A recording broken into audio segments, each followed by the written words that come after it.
ఎక్కడ కూడా సరిపోవట్లేదు.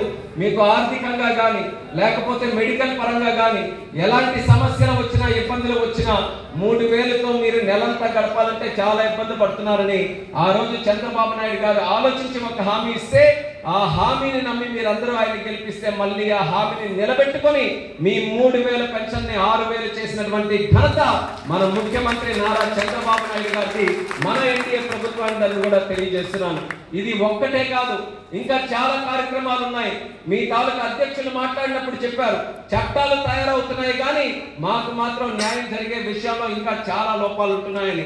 కానీ మీకు న్యాయం చేసే ప్రభుత్వం వచ్చింది, మీకు అండగా నిలబడే ప్రభుత్వం వచ్చింది, మీ కష్టాలను తీర్చేటటువంటి నాయకులుగా మేము వచ్చాం. కాబట్టి ఏ సమస్య ఉన్నా ధైర్యంగా మీరందరూ మా దగ్గరికి వచ్చి చెప్పండి.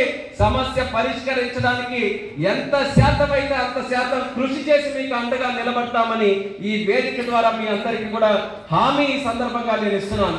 కలెక్టర్ గారే ఇందాక మాట్లాడినప్పుడు చెప్పారు ఈరోజు బస్సుల్లో కూడా ట్రావెల్ చేయాలంటే బస్సు ఎక్కడానికి చాలా మందికి వీలు కావట్లేదు. వీల్ చైర్ వరకు వచ్చినా సరే బస్సు ఎక్కడానికి మళ్ళీ ఎవరో ఒకరు